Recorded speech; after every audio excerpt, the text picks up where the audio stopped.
नमस्कार। आज के इस विश्लेषण में हम सीधे मुद्दे पर आते हैं।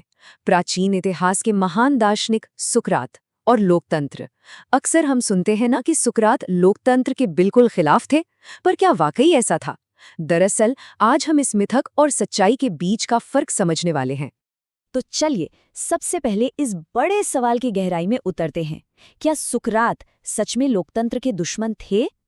देखिए, एक बात यहाँ क्लियर कर लेना जरूरी है कि सुकरात ने आधुनिक शब्दों में लोकतंत्र का कोई नया सिद्धांत नहीं लिखा था, लेकिन उस समय के एथेंस के लोकतंत्र की उन्होंने जो गहरी आलोचना की, उसके गुण और दोष बताए, उससे हमें आज भी राजनीति और शासन के बारे में बहुत कुछ नया सीखने को मिलता है।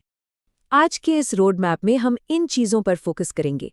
मिथक बनाम सच, ज्ञानाधारित शासन की जरूरत, नैतिकता और संवाद, कानून का सम्मान, इन सिद्धांतों की आलोचना और आखिर में एक सटीक निष्कर्ष। पहला हिस्सा, सुकरात क्या वाकई लोकतंत्र के विरोधी थे? आइए उस दौर की स्थिति को थोड़ा समझते हैं। यहाँ सबसे बड़ा खतरा जिसकी तरफ सुकरात ने इशारा किया वो था अज्ञानी बहुमत का शासन। उनका सीधा सा मानना था कि अगर बिना ज्ञान वाले लोग बस संख्या के बल पर फैसले लेंगे तो नियतियां गलत ही बनेंगी। क्यों? क्योंकि भीड़ अक्सर तर्क से नहीं बल्कि नेताओं के जोशीले भाषणों और भावनाओं में बहकर फैसले लेती है। तो दरअसल वो लोकतंत्र के नहीं बल्कि इस भीड़ तंत्र यानी मॉब रूल के खिलाफ थे।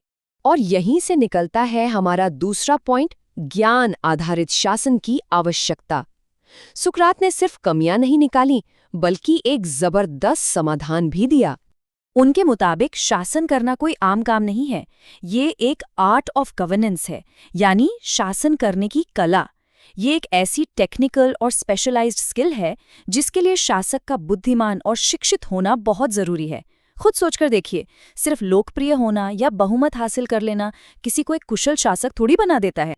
इस बात को एक बेहद मशहूर तुलना से समझते हैं। एक बात बताइए, समुद्र के तूफानों के बीच किसी जहाज को चलाने के लिए आप किसे चुनेंगे? किसी अनजान व्यक्ति को या एक कुशल नाविक को? जाहिर है कुशल नाविक को। सुकरात का तर्क भी यही था। अगर एक जहाज चलाने के लिए अनुभव चाहिए तो इतने बड़े राज्य को चलाने की जिम्मेदारी किसी ऐसे शख्स को कैसे दी जा सकती है जिसके पास ज्ञान ही ना हो? अब आते हैं तीसरे पॉइंट पर, नैतिकता और संवाद का महत्व। ये एक स्वस्थ राज्य की नींव है। सुकरात का एक बहुत ही पावरफुल कथन है, ज्ञान ही सद्गुण है। इस छोटी सी लाइन में उनकी पूरी फिलॉसफी छुपी है। उनका मानना था कि एक अच्छे राज्य की पूरी व्यवस्था वहां के लोगों की नैतिकता पर टिकी होती है। अगर नागरिक ईमानदार हैं, शासक सदाचारी हैं, तभी तो शासन सफल होगा। और जिसके पास सच्चा ज्ञान होगा वो नेचुरली नैतिक और सही काम ही करेगा। और दिलचस्प बात देखिए, सुकरात ने अपने तरीकों से लोकतंत्र को बहुत कुछ दिया भी है, जैसे आम लोगों से सड़क पर सवाल पूछना, तर्क करना, सत्य की लगातार खोज करना। ध्यान दीजिए, बिना डर के सवाल पूछने की आज़ादी ही तो एक मजबूत लोकतंत्र की सबसे बड़ी पहचान होती है। इस नज़रिए से उनके तरीके पूरी तरह से लोकतांत्रिक थे। चौथा हिस्सा, कानून का सम्मान। सुकरात के लिए कानून किसी भी और चीज से ऊपर था। इसकी सबसे बड़ी मिसाल मिलती है इतिहास की उस घटना से जब एथेंस की अदालत ने उन पर युवाओं को भटकाने का झूठा आरोप लगाया और मृत्युदंड सुना दिया। उनके शिष्यों ने जेल से भागने का पूरा इंतजाम कर लिया था, लेकिन आपको पता है, उन्होंने भागने से साफ इनकार कर दिया। उन्होंने कहा कि कानून का सम्मान सबसे ऊपर है और आखिरी सांस तक उस पनिशमेंट को स्वीकार किया। उन्होंने अपनी जान देकर ये साबित किया कि एक राज्य में कानून ही सर्वोपरि होना चाहिए। तो अब तक जो हमने समझा उससे उनके लोकतांत्रिक ढांचे का एक क्लियर फ्रेमवर्क बनता है। ज्ञान और बुद्धि पर आधारित शासन, नैतिक राजनीति, तर्क और संवाद, कानून का सर्वोच्च सम्मान और एक कुशल नेतृत्व। यही था उनकी नज़र में एक आदर्श राज्य। पांचवा हिस्सा, सिद्धांतों की आलोचना। अब यहाँ थोड़ा ध्यान से सुनिएगा। किसी भी विश्लेषण में दोनों पहलू देखने जरूरी होते हैं। एक तरफ सुकरात की नीयत बिल्कुल साफ थी। वो चाहते थे कि शासन बुद्धिमान और नैतिक लोगों के हाथ में हो ताकि भीड़ के जज्बाती और गलत फैसलों से बचा जा सके। लेकिन इसकी सबसे बड़ी आलोचना क्या है? आलोचना ये है कि यही ज्ञानी लोगों का शासन आगे चलकर एलिटिज्म को बढ़ावा दे सकता है, यानी सत्ता को चुने हुए ताकतवर लोगों के हाथ में सिमट सकती है, जिससे आम जनता की आवाज दब जाएगी।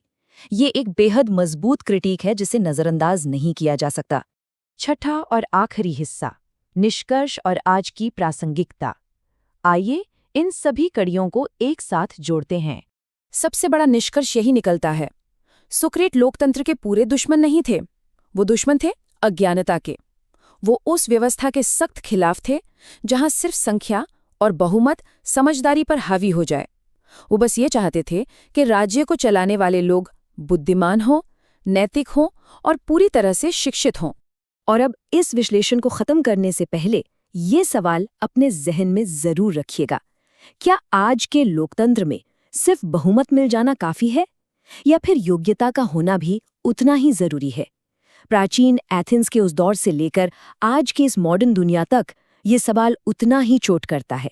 सोचकर देखिए, अगर नेता सिर्फ जज्बात और पॉपुलैरिटी के दम पर चुने जा रहे हैं, बिना आर्ट ऑफ गवर्नेंस जाने, तो स्थिति क्या होगी? इसी गहरे विचार के साथ हम आज का ये विश्लेषण यहीं समाप्त करते हैं। जुड़ने के लिए बहुत बहुत शुक्रिया।